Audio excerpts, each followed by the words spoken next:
Guys, may bata na naman makikikain sa amin, no? So, dito, be.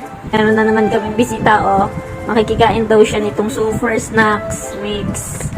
Tsaka eto po.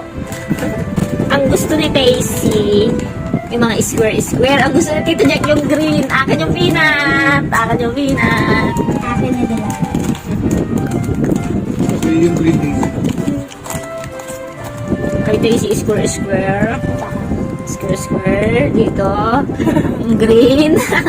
Akin. Peanut lace one. Ay! May pocket beer. Lakas ng trip namin, guys. Kasi Ba't madami yung dilaw? may batang bumisita sa amin. Kaya niya ang sarap pala nito. Ang sarap niyan. Ang anghang. Medyo maanghang siya. Kaya pala may water. Guys, meron pala sa chick na ko nito. Ilagay ko sa yellow basket. Kung gusto nyo rin, ha? Bye! Bye!